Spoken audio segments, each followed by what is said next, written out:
So ನಮ್ಮ ಲೆಕ್ಕದಲ್ಲಿ 90%, more than 90% ಸರಿ ಇದೆ. ಒಂದು 10% ಏನಾದ್ರು ಇದ್ರು ಉಳಿದಿರ್ಬೋದ್ರೆ. ಸೊ ಇನ್ನು ಎರಡನೇದಾಗಿ ಹೊಸ ಬಜೆಟ್ ಇವತ್ತು CM ಹತ್ರ ಸಭೆ ಇದೆ. ಸೊ ಹೊಸ ಅಂದ್ರೆ ಎಕ್ಸ್ಟ್ರಾ ದುಡ್ಡು ಕೇಳ್ತಾ ಇದೀವಿ. ಯಾಕಂದ್ರೆ ನಮ್ದು ಲೆಂತ್ ಬಹಳ ದೊಡ್ಡದಾಗಿರೋ 1,00,000 ಕಿಲೋಮೀಟರ್ ಇದೆ.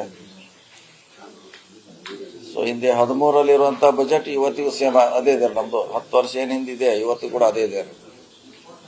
ಸೊ ಎಲ್ಲಿ ಕೂಡ ಇನ್ಕ್ರೀಸ್ ಆಗಿಲ್ಲ. ಸೊ ಇನ್ಕ್ರೀಸ್ ಮಾಡದೆ ಹೋದ್ರೆ ನಾವು ಒಳ್ಳೆ ರಸ್ತೆ ಕೊಡೋದು ಬಹಳ ಕಷ್ಟ ಆಗ್ತದೆ. ಯಾಕಂದ್ರೆ ಇದು ಯಾವುದೇ ಒಂದು ರಾಜ್ಯ ಸುಧಾರಣೆ ಆಗ್ಬೇಕಾದ್ರೆ ಫಸ್ಟ್ ನೋಡೋದು ರಸ್ತೆ, ವಿದ್ಯುತ್. ಸೊ ವಿದ್ಯುತ್ ತಂತಿ ಸುಧಾರಣೆ ಬಹಳಷ್ಟು ಆಗಿದೆ ನಮ್ಮ ರಾಜ್ಯದಲ್ಲಿ.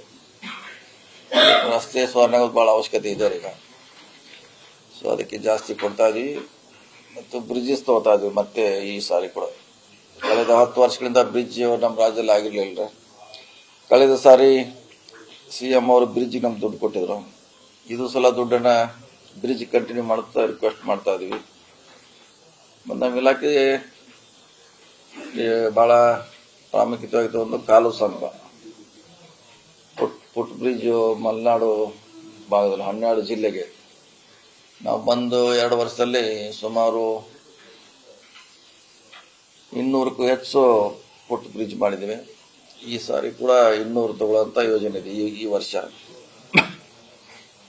ಸೊ ಅದನ್ನ ಬಹಳ ನಮ್ಮ ಡಿಪಾರ್ಟ್ಮೆಂಟ್ ಒಂದು ಸುಮಾರು 1,000 ಮೇಲೆ ಇದೆ ಅದು ಡಿಮಾಂಡ್. ಈಗ ಮಾಡಿದ್ ನಾವು ಸುಮಾರು ಹೆಚ್ಚು ಕಮ್ಮಿ 300ವರೆಗೆ ಮುಗಿಸಿರ್ಬೋದು ಈ 2 ವರ್ಷದಲ್ಲಿ 300. ಸೊ ಇನ್ನು 2 ವರ್ಷದಲ್ಲಿ ನಾವು ಕೂಡ ಅಷ್ಟೇ ಸಂಖ್ಯೆಯಲ್ಲಿ ಮಾಡ್ಲಿಕ್ಕೆ ಒಂದು ಯೋಜನೆ ಹಾಕಂದ್ರೆ ಒಂದು 500ರಿಂದ 600 ನಮ್ಮ ಈ 5 ವರ್ಷಗಳಲ್ಲಿ ಮುಗಿಸ್ಬೇಕಂತ. ಸೊ ಬಹಳ ಸ್ಮಾಲ್ ಅಮೌಂಟ್ ಅದು, ಆದ್ರೆ ಬಹಳ ಉಪಯುಕ್ತ. 15, 20 ಲಕ್ಷ, 25 ಲಕ್ಷ ಅಷ್ಟೇ ಅದರದ್ದು, ಅಷ್ಟೇ ಫಾಸ್ಟ್. ಅದಕ್ಕೆ 2-3 ಕಿಲೋಮೀಟರ್ ಸುತ್ತ ಹಾಕೋದು ಮತ್ತು 4 ತಿಂಗಳ ಶಾಲೆಗೆ ಹೋಗದೇ ಇರುವಂತ ವಿಚಾರಗಳು. ಒಂದು ಹಳ್ಳಿಗೆ ಹೋಗ್ಲಿಕ್ಕೆ ಆಗೋಲ್ಲ. ಸೊ ಸ್ಮಾಲ್ ಇರೋದ್ರಿಂದ ಬಹಳಷ್ಟು ಉಪಯೋಗ. ಒಂದು ನಾವು ಟಾಪ್ ಪ್ರಯಾರಿಟಿ ಮ್ಯಾಗೆ ಕಾಲು ಸಂಕ ತೆಗೆದುಕೊಳ್ತಾ ಇದೀವಿ.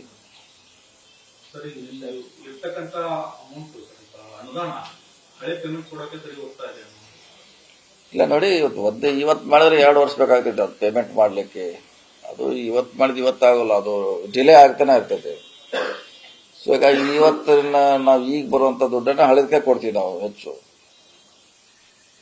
ಅವ್ರಿಗೂ ಕೊಡ್ತೀವಿ, ಇವ್ರಿಗೂ ಕೊಡ್ತೀವಿ. ಅಂದ್ರೆ ಸರಿಯಾಗಿ ಹಂಚಿಕೆ ಮಾಡಿ ಕೊಡ್ತೀವಿ, ಅಂದ್ರೆ ಒಂದೇ ಕಡೆ ಕೊಡೋಲ್ಲ. ಸೊ ಯೂಶುವಲಿ ಯಾಕಂದ್ರೆ ಇವತ್ತು ನಾವು ಕೆಲಸ ಶುರು ಆದ್ರೆ 1 ವರ್ಷ ನಂತರ ಬಿಲ್ ಬರೋದು. ಈಗ ಒಂದು ದುಡ್ಡನ್ನ ಹಿಂದಿನ ಅವ್ರಿಗೆ ಕೊಡ್ತೀವಿ ನಾವು. ಆ ತರ ಸಿಸ್ಟಮ್ ಮುಂಚಿನ ಹಂಗೆ ಇದೆ, ಈಗೂ ಕೂಡ ಹಾಗೆ ಇದೆ. ಇಲ್ಲ, ಅದೇ ಇನ್ನೂ ಲೇಟ್ ಆಗ್ತದೆ. ಸುಮಾರು ಇನ್ನೂ 2 years ವರೆಗೆ ಹಾಗೆ ಇನ್ನೂ 2 ವರ್ಷ ಬೇಕಾದ್ರೆ ಮಾಡ್ಲಿಕ್ಕೆ.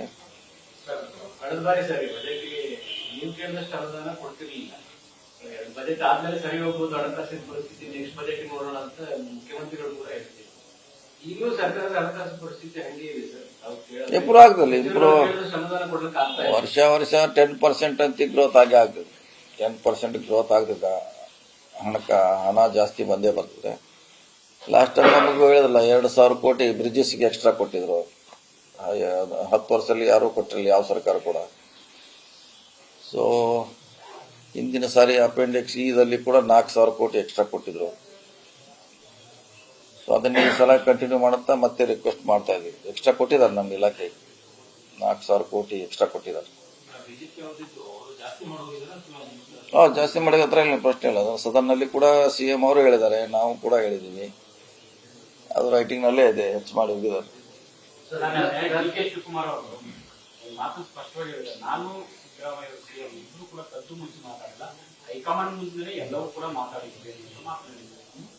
ಇಲ್ಲ, ಅದ್ರ ಬಗ್ಗೆ ಈಗಾಗಲೇ ಸಾಕಷ್ಟು ಚರ್ಚೆ ಆಗಿದೆ, ಸುಮಾರು ದಿವಸದ ಚರ್ಚೆ ಆಗಿದೆ. ನಾವು ಕೂಡ ಅದ್ರ ಬಗ್ಗೆ ಹೇಳಿದೀವಿ.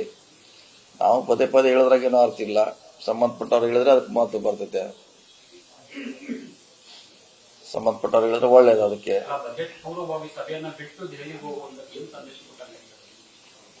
ಗೊತ್ತಿಲ್ಲ, ಯಾಕಂದ್ರೆ ಅವ್ರಿರಲ್ಲ ಆ ಬಜೆಟ್ ನಲ್ಲಿ. ವಿಶೇಷವಾಗಿ CM ಅವ್ರು ಇರೋದು ಕಡಿಮೆ. CM ಅವರೇ ಮಾಡ್ತಾರೆ, ಫೈನಾನ್ಸ್ ಇಲಾಖೆ ಅವ್ರು ಮಾಡ್ತಾರೆ. ಸೊ ಬರ್ಬೋದು, ಅವರು ಕೂಡ ಜಾಯಿನ್ ಆಗ್ಬೋದು. ಲೆಟರ್ ಬರೆದು ಸಿಎಂ ಅವರಿಗೆ ಎರಡು ಇಲಾಖೆ ಮೀಟಿಂಗ್ಗಳಿರಲಿಲ್ಲ.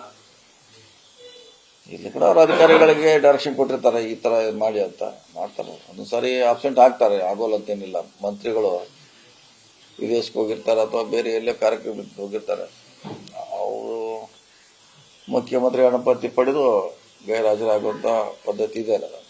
ಜಲಸಂಪನ್ಮೂಲ ಇಲಾಖೆ ದೊಡ್ಡ ಇಲಾಖೆ, ರೈತರಿಗೆ ಅನುಕೂಲ ಆಗತಕ್ಕಂಥ ಇಲಾಖೆ. ಅವರು ಸಚಿವರು ಕುಂಠರಾಗಿರೋದ್ರಿಂದ ಅನುಕೂಲಕರ. ಅದಕ್ಕೆ ನಾ ಹೇಳಕ್ಕಾಗಲ್ರ, ಉತ್ತರ ಅವರೇ ಹೇಳ್ಬೇಕೀಗ. ಅದನ್ನ ನಾ ಹೇಳಕ್ಕಾಗಲ್ಲ, ಅವ್ರು ಹೇಳ್ಬೇಕು. ಅದಕ್ಕೆ ಕೂಡ ಬೆಂಗಳೂರು ನಗರ ಕೂಡ ಜಿಬಿಎಸ್ ಚುನಾವಣೆ ನೋಡ್ತಾ ಇದ್ದಾರೆ, ಅದಕ್ಕೂ ಕೂಡ ಅದೇ ಅವರಿಂದ ಕೇಳ ಸರಿಯಾದ ಉತ್ತರ ಕೊಡ್ಬೋದು. ಯಾಕಂದ್ರೆ ನಾವು ಕೊಡ್ಲಿಕ್ಕಾಗಲ್ಲ, ಅವ್ರ ಇಲಾಖೆದು. ಎಲ್ಲ ಕಾರ್ಯಕರ್ತರಲ್ಲಿ ಒಂದಷ್ಟು ಗೊಂದಲಗಳ ಕಾರಣ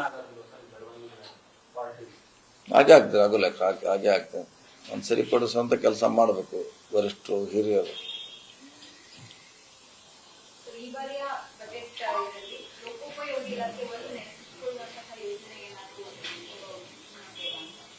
ಮಾಡ್ತದಲ್ಲ, ಸಿದ್ನೂರ ಹ್ಯಾಮ್ ಪ್ರಾಜೆಕ್ಟ್ ಮಾಡಿದೀವಿ, ಸಿನ್ನೂರು, ರಾಯಚೂರು. ಈಗ ದೇವನಹಳ್ಳಿಯಿಂದ ಆಂಧ್ರ ಗಡಿ, ತಮಿಳುನಾಡು ಗಡಿವರೆಗೆ 110 ಕಿಲೋಮೀಟರ್ನ ಒಂದು 4 ಲೈನ್ ರಸ್ತೆ ಮಾಡ್ತಾ ಇದ್ವಿ.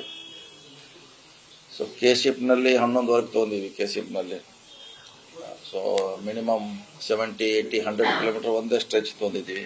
ಅದು ಇದೆ. ಬೆಳಗಾವಿಯಲ್ಲಿ ಫ್ಲೈಓವರ್ ಮಾಡ್ತಾ ಇದ್ದೀವಿ, ಬೆಳಗಾವಿ ನಗರದಲ್ಲಿ, ಸಿಟಿಯಲ್ಲಿ. ಸೊ ಬಹಳಷ್ಟು ಇವೆಲ್ಲ ಪ್ರಮುಖವಾಗಿರುವಂತ ನಮ್ಮ ಇಲಾಖೆಗೆ ಹೆಸರು ತರುವಂತ ಕಾರ್ಯಕ್ರಮಗಳೆಲ್ಲ.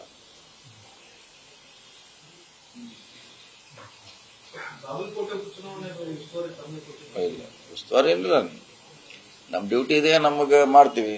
ಹಣಗಳು ಕೂಡ ನಮ್ಗೆ ಯಾವ್ದು ಉಸ್ತುವಾರಿ ಕೊಟ್ಟಿರಲಿಲ್ಲ, ನಾವೇ ಮಾಡಿದ್ದೀವಿ. ಈಗ ಅದನ್ನ ನಮ್ಮ ಪಕ್ಷದ ಪರವಾಗಿ ನಾವು ಮಾಡೇ ಮಾಡ್ತೀವಿ. ಇನ್ನು ನಮಗೆ ಉಸ್ತುವಾರಿ ಕೊಟ್ಟರು ಆಯ್ತು ಅಥವಾ ಕೊಡದೇ ಇದ್ರು ನಾವು ಕೆಲಸ ಮಾಡ್ತೀವಿ.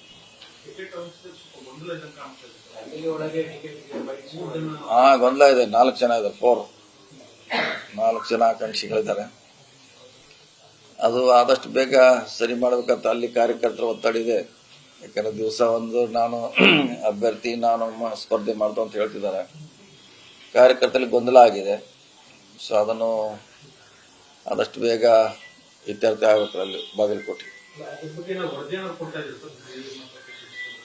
ಇಲ್ಲ, ವರದಿನಿಲ್ಲ, ಅವರು ಸರ್ವೆ ಮಾಡಿಸ್ತಿದ್ದಾರೆ, ಪಕ್ಷದಿಂದ ಸರ್ವೆ ಮಾಡ್ತಾರೆ.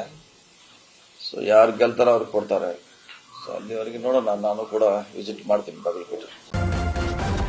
ನ್ಯೂಸ್ ಫಸ್ಟ್, ನಿರ್ಭೀತಿಯಿಂದ ನಿಮ್ಮ ಪರವಾಗಿ.